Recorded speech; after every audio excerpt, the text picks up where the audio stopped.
Considerada la peor tragedia en tiempos de paz en Paraguay. Un episodio marcado por la negligencia, la falta de seguridad y la pérdida de cientos de vidas inocentes. Las condenas posteriores, tan polémicas como insuficientes, dejaron una herida abierta en la sociedad. Esta es la historia de cómo el desinterés y la falta de mantenimiento pueden desembocar en una catástrofe que marcó un antes y un después en el país. Bienvenidos al canal. Hoy vamos a recordar la masacre de Icua Bolaños, donde la irresponsabilidad jugó un papel importante y donde las penas, ya de por sí que son insólitas, causaron indignación en los familiares. Si te gustan los documentales de crimen, historia o misterios, te invito a que te pongas cómodo y ahora sí, vamos con el caso. 1 de agosto de 2004, Asunción, Paraguay. En la sucursal botánico de la cadena de supermercados Icua Bolaños, un domingo que parecía rutinario, pronto se convertiría en una jornada marcada por el horror. El lugar estaba repleto de clientes, como solía ocurrir en estos días.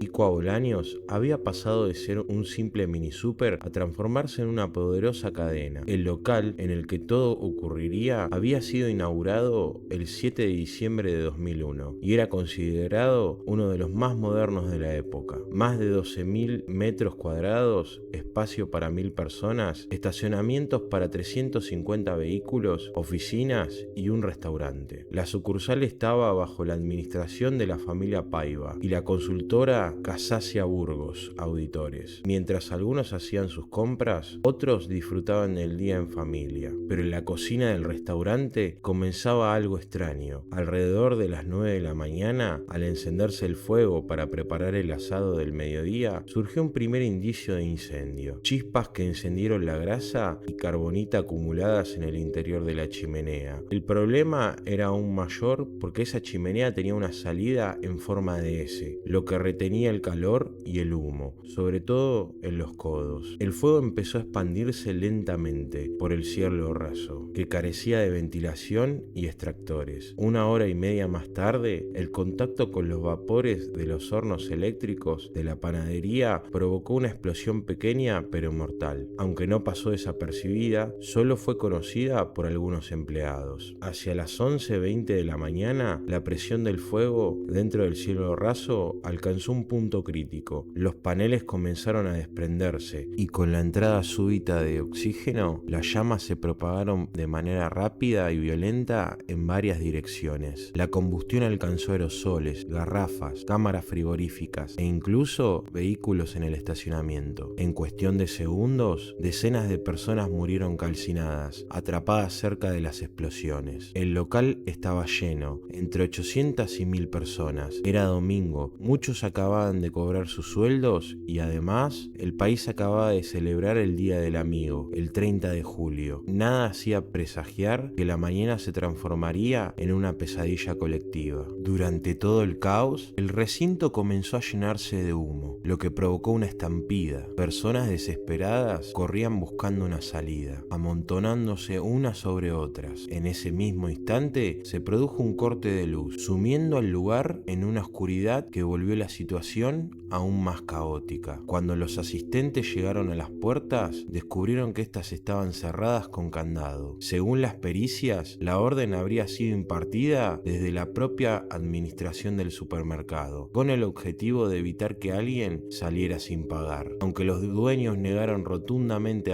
haber dado tal instrucción, lo cierto es que las puertas se cerraron como si se tratara de un saqueo. En las acusaciones contra Juan Pío Paiva y su hijo, Víctor Daniel, se señaló que la orden habría provenido del gerente Vicente Ruiz, máxima autoridad en ausencia de los propietarios. Sin embargo, Ruiz murió en el incendio, lo que impidió esclarecer completamente su responsabilidad. Lo que sí se supo es que en aquella época algunos locales tenían como práctica preestablecida cerrar sus puertas en casos de apagones o incidentes justamente para evitar saqueos. Esa fue también la versión sostenida por el fiscal Edgar Sánchez al formular su acusación. El primer bombero en llegar al lugar fue Juan Valiente, de la segunda compañía de Trinidad. Estaba de civil cuando vio la densa columna de humo negro elevándose desde el Icua Bolaños. Intentó impedir que las puertas se cerraran, pero el guardia de seguridad disparó 2 veces al aire para obligarlo a retirarse. Desde entonces, los primeros trabajos de rescate comenzaron de manera desesperada, con bomberos voluntarios, policías y civiles actuando hombro a hombro, a los que luego se sumaron militares y más dotaciones de socorristas. La primera dotación de bomberos de Asunción entró por el estacionamiento, con un único objetivo: hallar sobrevivientes. Poco después, otra unidad, con ayuda de policías y civiles, rompió una pared de vidrio en la rampa lateral y abrió un boquete que se convirtió en la principal vía de acceso. Por allí, en medio de la oscuridad y del humo sofocante, lograron rescatar a decenas de personas, entre ellas niños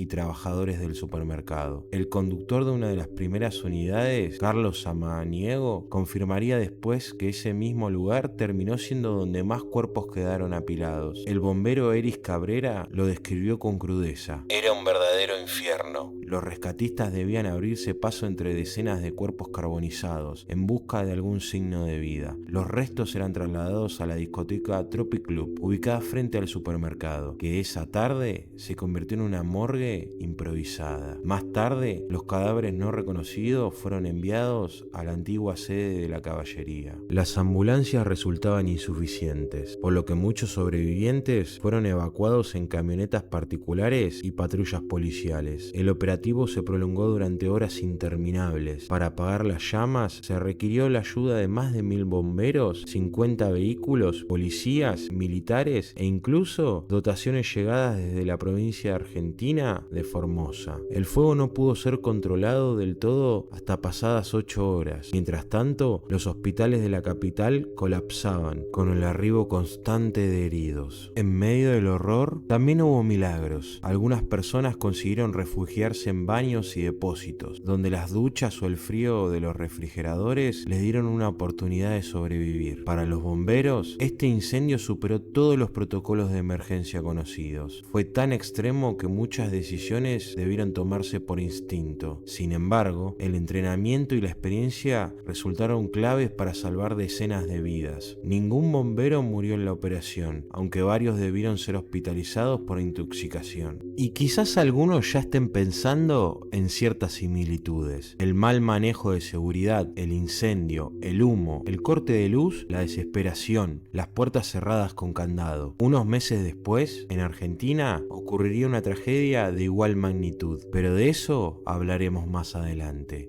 Para dimensionar la magnitud del incendio, más de 100 cadáveres quedaron irreconocibles, reducidos a cenizas por la intensidad del fuego. Muchos debieron ser identificados en el extranjero, con pruebas de ADN, dactilares y odontológicas, porque Paraguay no contaba con la tecnología necesaria en ese entonces. 6 personas siguen figurando como desaparecidas hasta hoy. Sus restos nunca fueron encontrados. La indignación se transformó en lucha. El primer juicio, en 2006, provocó una revuelta cuando 2 jueces consideraron que solo se trataba de homicidio culposo, con penas máximas de 5 años. Para los familiares, esas condenas eran una burla. La presión social obligó a realizar un nuevo juicio en 2008, donde finalmente se reconoció que hubo dolo eventual. Los dueños habían ordenado cerrar las puertas. Juan Pío Paiva fue condenado a 12 años de prisión, su hijo Víctor Daniel a 10, y el guardia que cerró una de las puertas, Daniel Areco, a 5, pero con beneficios, buena conducta y el paso del tiempo, todos recuperaron la libertad. Para las víctimas, esa justicia llegó demasiado tarde y fue demasiado blanda.